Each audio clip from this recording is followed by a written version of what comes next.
Good evening. My name is Ram from the World Yoga Festival, and I welcome you to the fourth session of our 15-day meditation challenge. If you've come here so far on all 4 days, then congratulations. You're starting to form a little bit of a habit, which is exactly what you really want out of something like this. After the 15 days, you can decide whether to maintain the habit or not, or to go backwards to what you used to do before.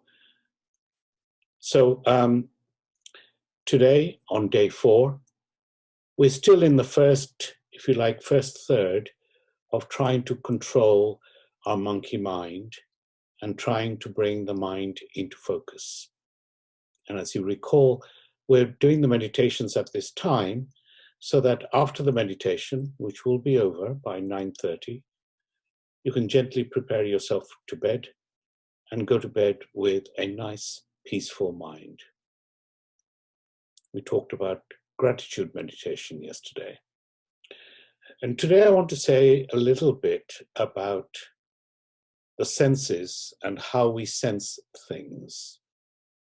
And we'll do a little meditation because, as I've said before, all our meditations require an object of meditation on which to focus. Only then can we stop our minds wandering on to something else. And this object of meditation is the thing that we talk about for a few minutes as we start. Now, I don't need to tell you that we have 5 major senses. Obviously, the eyes, the ears, nose, sense of smell, sense of taste, and a sense of touch, where the sense organ is all over our body, all over our skin is our sense organ for sense of touch. And these are all in what is called the physical part of our body. Clearly it's physical because we can touch it and see it. We are said to have another part of our body called the subtle body. It's called subtle because it's imperceptible to our senses. You can't see it, you can't hear it, taste it, or touch it, or anything of the sort. So this subtle body is the one that provides the subtle parts of our senses. So whilst the eyes are in the physical body and they provide a sense of seeing, the seeing itself is transferred through the retina, down the optic nerve, to the visual cortex, and it goes into the mind, and we see in our mind. Our mind is therefore part of the subtle body, and the power of seeing, the power of sight, is a subtle body function. Now, because it's imperceptible to the senses, it's imperceptible to any type of measurement. You think, well, how do I know it's there? Well, you know it's there because that's where memory is. That's where thoughts occur.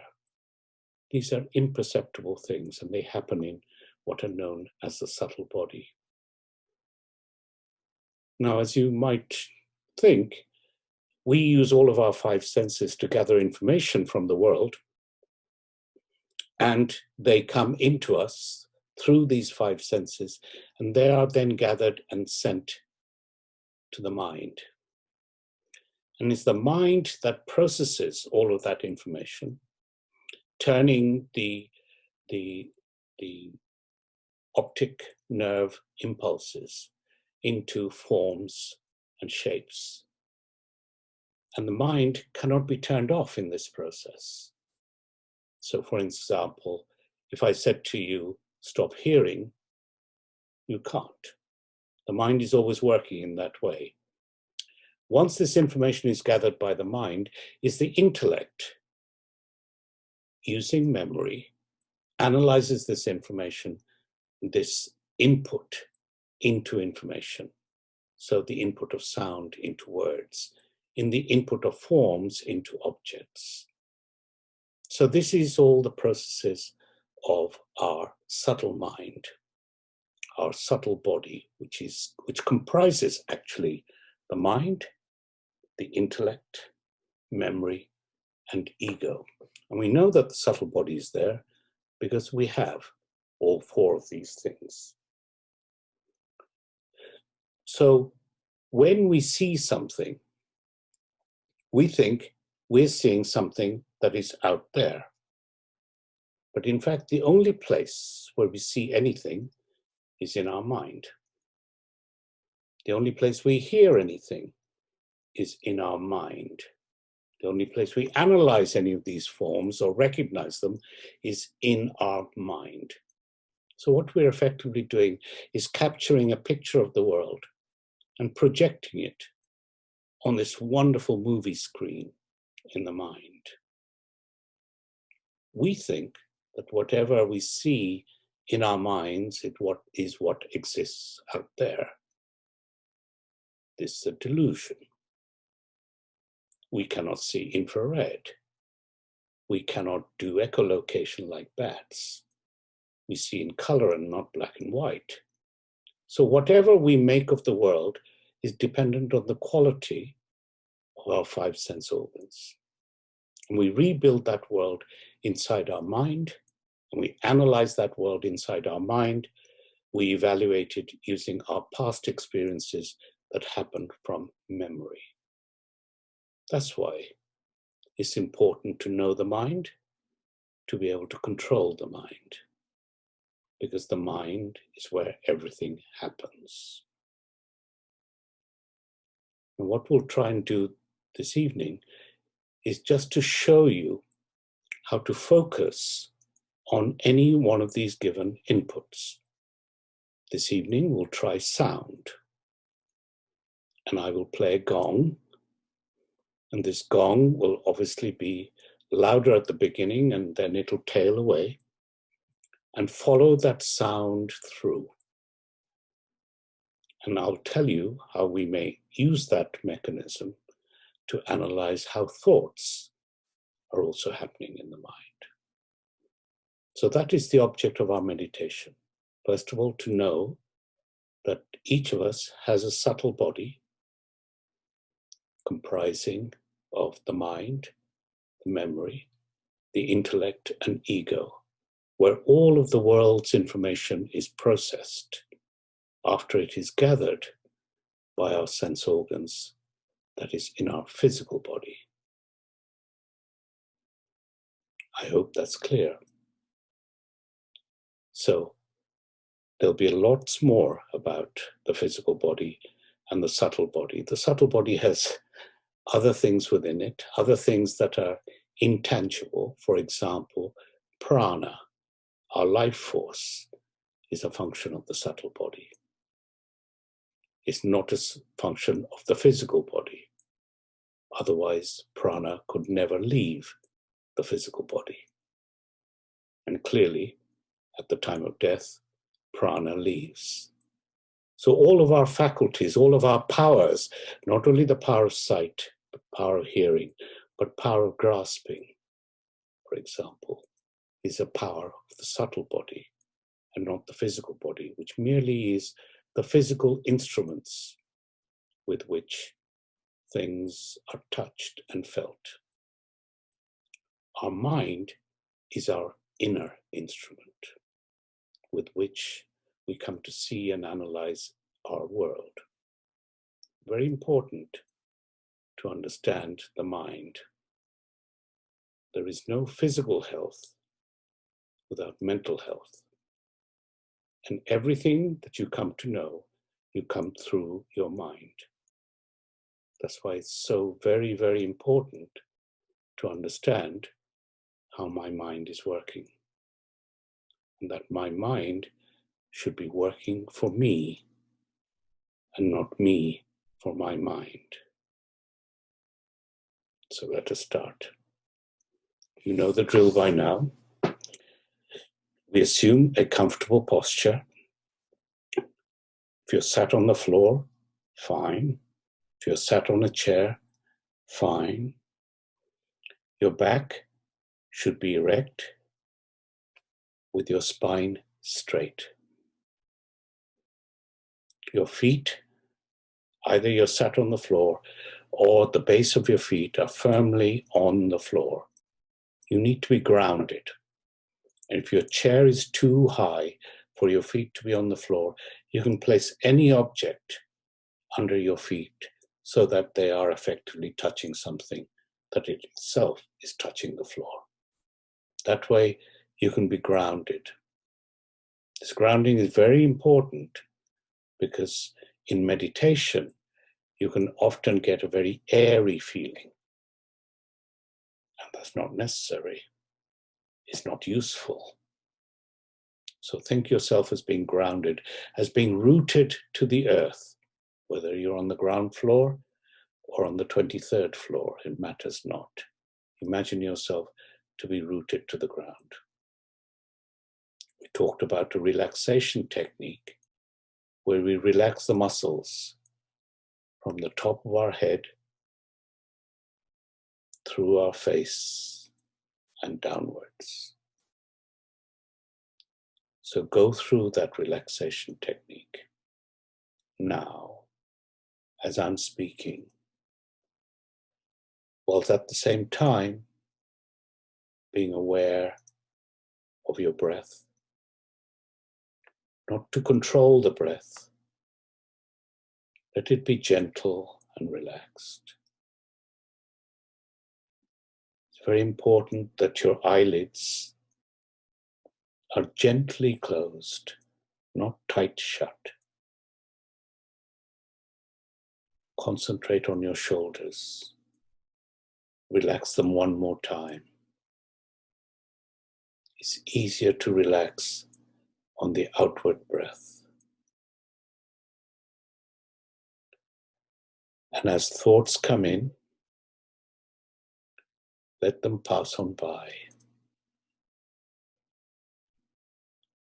Or if the thoughts think they're very important, imagine that you've got a beautiful gilded chair and you say to the thought, "Welcome, thought.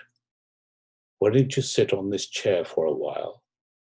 I'll be finished shortly and I'll get back to you."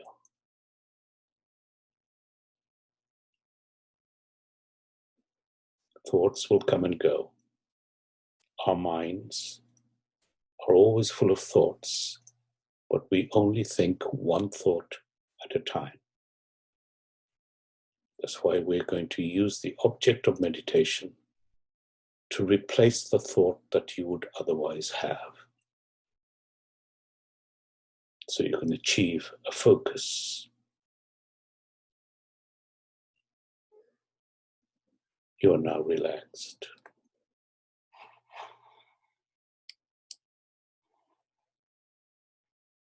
Eyes gently closed. You're being breathed.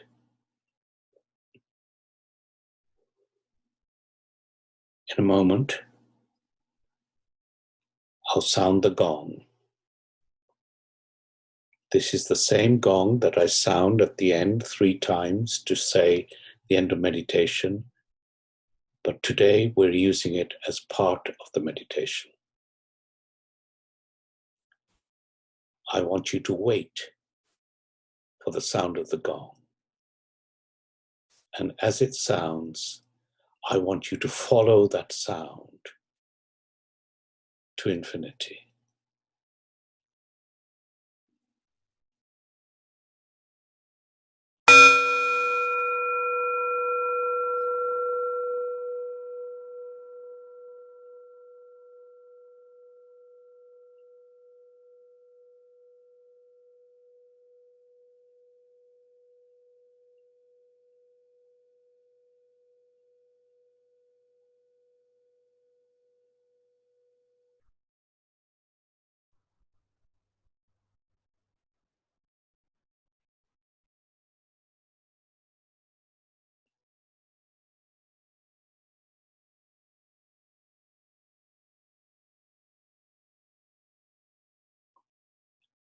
And again.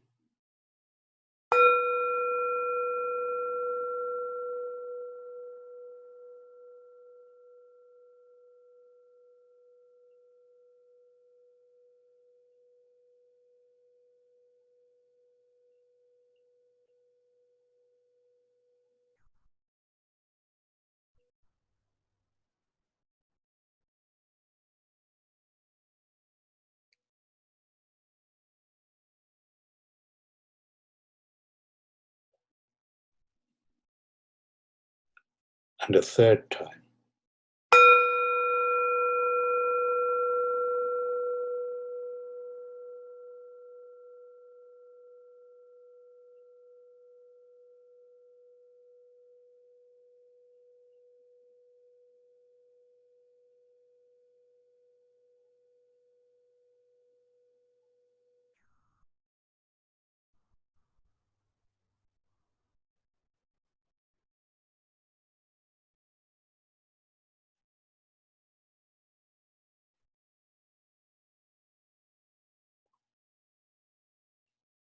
Did you notice the focus you had to follow that sound? The focus you had to hear the sound start. We're going to do that again. But this time, I want you to notice what is in your mind before the sound strikes, and then in the gap between the sounds. So let's try again. There'll be 3 gongs.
What you may have noticed is that in those gaps between the gongs, you're desperately trying to follow. The only focus of your thought was to find that noise and follow it to the end.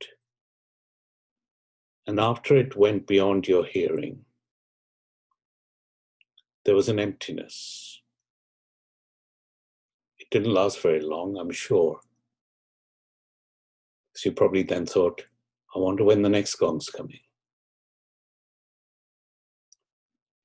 But that gap in between, that no thought gap, is a very interesting gap. It's interesting because at that time, the mind has nothing else within it. It is empty. The most interesting thing about that is that you are aware that the mind is empty. The implication is you are aware when there is a thought, because the sound of the gong was merely a thought pattern in the head. And you are aware when there was no thought. All the time, you were aware. The thought came and went, but your awareness was constant. Think about it. You are not the thought. You are the awareness in which the thought comes and the thought goes away.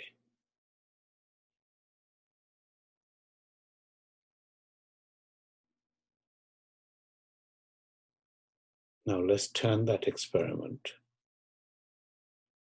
rather than a sound, let's do it on a thought.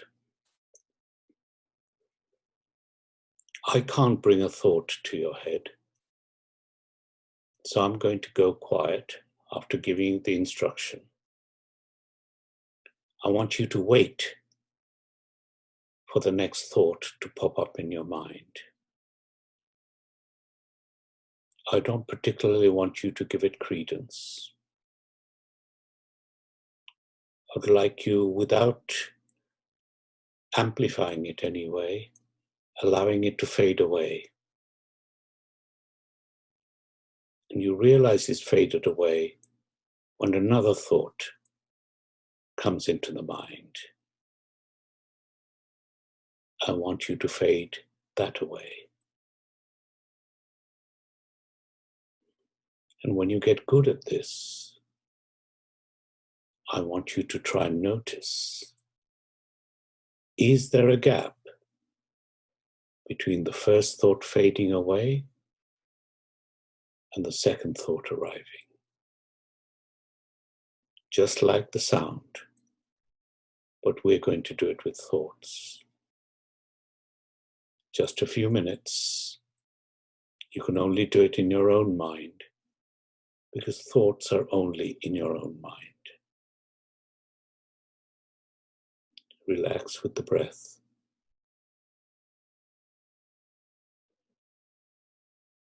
Fully relaxed.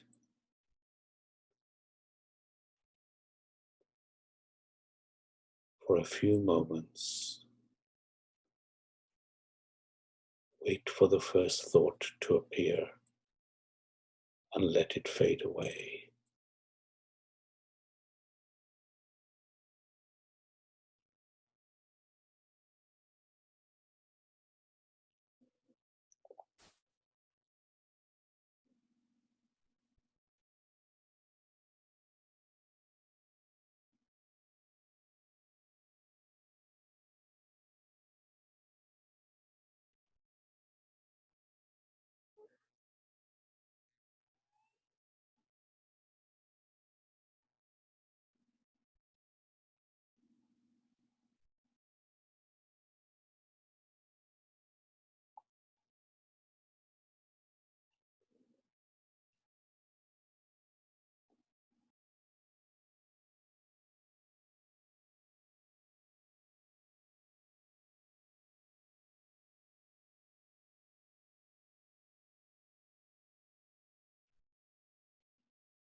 Thoughts will come and go, but you, the awareness of the thoughts, are constant. It's difficult to find a gap between the thoughts, because normally in our minds throughout the day, one thought only goes away because it is replaced by another. And so on and so forth, until our final thinking is way beyond what we originally started thinking about. That is a mind that wanders. That is a mind that is not in control. So now that you know what you're looking for, I want you to try for the final 2 minutes of this meditation to identify that gap between thoughts. And if you can, try to stay there just for an extra second. So allow the thoughts to come, let them drift out, and find the gap, expand the gap between thoughts.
Well done, everyone. Let's bring our hands together and say, Om Shanti, Om Shanti, Shanti. Thank you. Well done, everyone. That was not an easy thing to do that you did tonight. And congratulations for being here on the 4th night. I look forward to see you again tomorrow evening. Good night.